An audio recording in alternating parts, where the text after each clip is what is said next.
Marie Antoinette was born on November 2, 1755, in Vienna, Austria, as Maria Antonia Josepha Johanna, the 15th child of Empress Maria Theresa and Emperor Francis I of the Holy Roman Empire. Her early childhood was spent in the opulent surroundings of the Hofburg Palace and Schönbrunn Palace in Vienna, where she grew up amidst wealth and power. Despite the grand setting, her upbringing was typical for Austrian royalty. Her mother, Maria Theresa, was a formidable ruler who ensured that all her children, including Marie Antoinette, received a solid education, although Marie Antoinette was not known for her academic achievements. She had a carefree, playful nature, preferring music, dancing, and the arts over serious studies. Her education in French, which would later become crucial, was somewhat neglected, and she was reportedly not very interested in it. As a young girl, Marie Antoinette was known for her charm and beauty, which would later be remarked upon by the French court. However, her close-knit family life and relatively sheltered upbringing would not prepare her for the intense political and social pressures she would face as the future Queen of France. Marie Antoinette experienced significant changes in her life, both personal and political. In 1765, her father, Emperor Francis I, died, leaving her mother, Maria Theresa, to rule alone. This loss was a turning point for the family, and it also marked the beginning of Marie Antoinette's deeper involvement in dynastic politics. By the time Marie Antoinette was in her early teens, plans were underway to secure her marriage to the future King of France, Louis Auguste, in order to strengthen the alliance between Austria and France. The Austrian-French relationship had been solidified in the Treaty of Versailles in 1756, and a marriage between the two royal families was seen as a way to reinforce this alliance. Despite the cultural differences between Austria and France, her mother, Maria Theresa, believed that sending Marie Antoinette to France would secure Austria's influence in European affairs. In 1770, at the age of 14, Marie Antoinette was married to Louis Auguste, the Dauphin of France, who would later become King Louis XVI. The wedding took place in the grand setting of the Palace of Versailles, and the marriage was a public spectacle meant to showcase the power and unity of the two nations. However, the marriage did not start off smoothly. Both Marie Antoinette and Louis were young and inexperienced, and their relationship was initially strained, with difficulties surrounding their personal and intimate life becoming a topic of gossip at court. At Versailles, Marie Antoinette struggled to adapt to French customs and the rigid etiquette of the French court. She was often criticized for her Austrian background, and there was a growing resentment toward her among some courtiers who saw her as an outsider. Despite this, her natural charm and beauty helped her win over many, and she quickly became a fashion icon. She was known for her elaborate hairstyles, extravagant dresses, and love of luxury, which earned her both admirers and critics. During these years, Marie Antoinette was also under pressure to produce an heir to the throne, which became a source of tension between her and Louis, as well as between her and the royal family. The delay in consummating the marriage only fueled the gossip surrounding her. Despite these challenges, she gradually grew into her role as Dauphine, navigating the complexities of court life while building relationships with those in power. By 1775, Marie Antoinette had become a prominent figure at Versailles, known for her lavish lifestyle and close circle of friends. However, her reputation for excess and frivolity was already beginning to take shape, a perception that would haunt her in the years to come as France's political and financial situation worsened. Although she was not yet queen, her position at court was growing stronger, and she began to wield more influence in the private and social spheres of Versailles. Marie Antoinette's life was marked by both personal triumphs and growing public discontent. In 1775, she became Queen of France when her husband, Louis XVI, ascended to the throne following the death of his grandfather, Louis XV. As queen, Marie Antoinette was thrust into the spotlight, with the expectations on her growing immensely. The French people looked to her to provide an heir and act as a symbol of virtue, But the queen struggled to meet these expectations in the increasingly tense political climate of France. Early in her reign, Marie Antoinette maintained a reputation for elegance and charm, yet her lavish spending and love of luxury began to draw criticism. She enjoyed hosting extravagant parties, acquiring expensive clothes, and commissioning elaborate hairstyles, which earned her the nickname Madame Deficit. The financial strain on France, exacerbated by debts from supporting the American Revolution, made her spending seem especially out of touch to the common people, who were suffering from economic hardship. Her critics in the pamphleteering press portrayed her as self-indulgent and disconnected from the realities of French life, which only deepened the public's resentment toward her. Despite this, Marie Antoinette had some personal victories during this period. In 1778, after several years of a difficult and unfulfilled marriage, she gave birth to her first child, Marie-Therese, finally fulfilling her duty as queen to produce an heir. This helped ease some of the tensions in her marriage to Louis XVI, but the public continued to scrutinize her every move.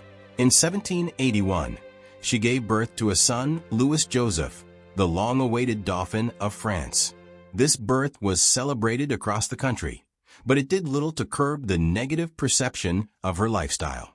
During these years, Marie Antoinette also began to distance herself from the formalities of the French court. She retreated to the Petit Trianon, a small chateau on the grounds of Versailles, where she could escape the strict etiquette of the palace and surround herself with close friends. Here, she created her own private world, cultivating a more pastoral and simple way of life, including her famous Hameau de la Reine, a rustic mock village where she would play at being a farmer. While this helped her find solace away from court intrigues, it also fueled rumors that she was detached from the suffering of her people.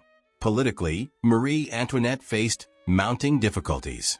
She was frequently accused of meddling in the affairs of state, though her actual political influence was limited compared to what her critics claimed. Her Austrian heritage was still a source of mistrust among the French nobility and people, and she was often portrayed as being more loyal to Austria than to France.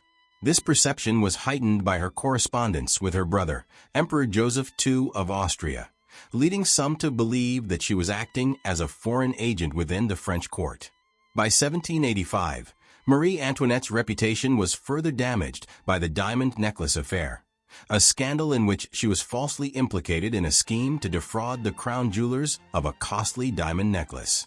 Although she had no direct involvement, the scandal inflamed public opinion against her, reinforcing the image of her as a frivolous and immoral queen.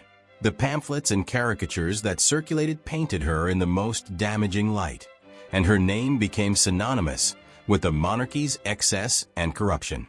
This period marked the beginning of a more pronounced public hostility toward Marie Antoinette, which would have devastating consequences in the years to follow as revolutionary sentiments began to take hold in France. Marie Antoinette's life was shaped by the political turmoil leading up to the French Revolution and her ultimate downfall. In 1785, her reputation was at an all-time low due to the fallout from the diamond necklace affair. Though innocent, the scandal reinforced the public perception of her as extravagant, corrupt, and out of touch with the suffering of the French people. This period marked a significant shift as Marie Antoinette became increasingly vilified in pamphlets and political satire. As the financial crisis in France deepened, calls for reform grew louder. Marie Antoinette was often blamed for the monarchy's failure to address the economic issues facing the country, though her direct influence over political decisions remained limited. The French government was heavily in debt, in part due to the country's involvement in the American Revolution, and the monarchy's failure to institute meaningful fiscal reforms further fueled public outrage. The Estates General, which had not been convened since 1614, was summoned in 1789, signaling the monarchy's loss of control over the political situation. In this climate of rising discontent, Marie Antoinette became the focus of increasing hostility. Her private retreat at the Petit Trianon, which had once been a place of solace, became a symbol of her perceived detachment from the people's suffering. Rumors of her lavish spending and personal excesses, including the infamous phrase, "let them eat cake," which she likely never said, spread widely, solidifying her image as the embodiment of aristocratic privilege. The French Revolution erupted in 1789, beginning with the storming of the Bastille in July. As the revolution progressed, the monarchy's power quickly eroded. In October of that year, a mob of Parisian women marched to Versailles, forcing the royal family to relocate to the Tuileries Palace in Paris. The move effectively placed them under house arrest, and Marie Antoinette's influence over political matters became more restricted. Despite the growing danger, she remained committed to preserving the monarchy and sought the support of foreign powers, including her Austrian family, to counter the revolution. As France descended further into chaos, Marie Antoinette attempted to navigate the volatile political landscape. She secretly corresponded with her brother, Emperor Leopold II of Austria, and later with his successor, Emperor Francis II, hoping to secure military intervention to restore the monarchy's authority. However, these efforts, known as the Austrian Committee conspiracy, only increased suspicions of her disloyalty to France and fueled the revolutionary government's mistrust of the royal family. In 1791, the royal family made a desperate attempt to escape from Paris in the flight to Varennes, seeking refuge in Austria or another loyal stronghold. The escape failed, and they were captured and brought back to Paris, further diminishing their credibility and emboldening revolutionary leaders. This failed attempt to flee convinced many that the king and queen were enemies of the revolution, and their fate seemed increasingly sealed. By 1792, France had declared war on Austria, and anti-monarchist sentiment reached a fever pitch. The monarchy was officially abolished in September, and the royal family was imprisoned in the Temple. In January 1793, Louis XVI was put on trial, found guilty of treason, and executed by guillotine. Marie Antoinette, now a widow, was left to face her own grim fate. Over the next few months, Marie Antoinette remained in prison under increasingly harsh conditions. Her health deteriorated, and she was separated from her children. In October 1793, she was put on trial by the Revolutionary Tribunal. The charges against her included treason, depletion of the treasury, and even incestuous relations with her son, a baseless accusation that shocked and outraged her. Despite her defense, the trial was a mere formality. She was found guilty of high treason and sentenced to death. On October 16, 1793, Marie Antoinette was executed by guillotine at the Place de la Révolution in Paris. Her final moments were marked by dignity and composure, but by then, she had become a hated figure, seen as a symbol of the excesses and failures of the Ancien regime. Her execution, like that of her husband, marked the end of the monarchy's role in France and the irreversible momentum of the revolution. Marie Antoinette is famous for several reasons, both for her role as the last queen of France before the French Revolution and for the myths and controversies that surrounded her life.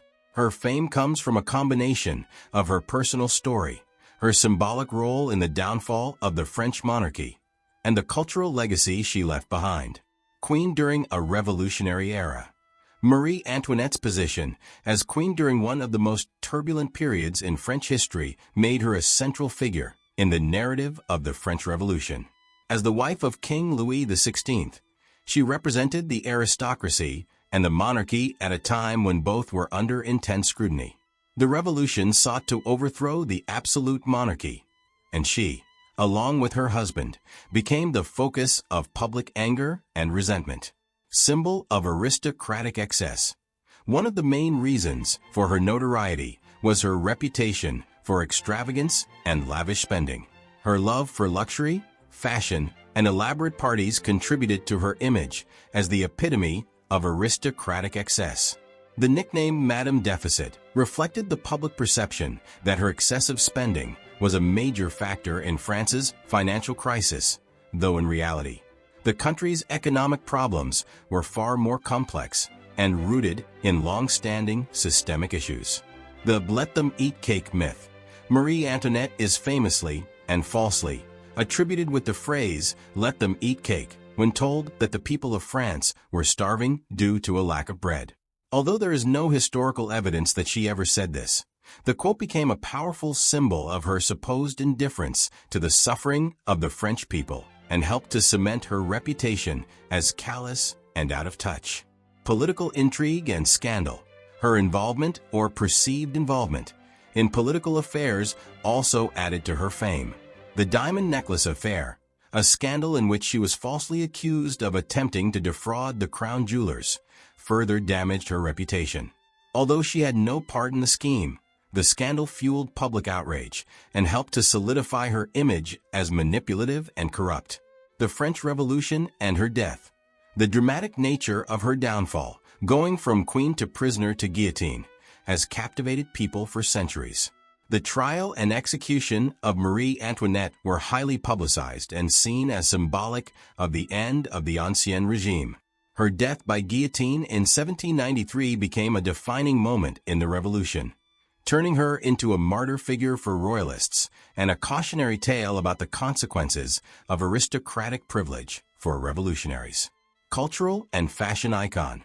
Despite her tragic end, Marie Antoinette's influence on fashion and culture has persisted.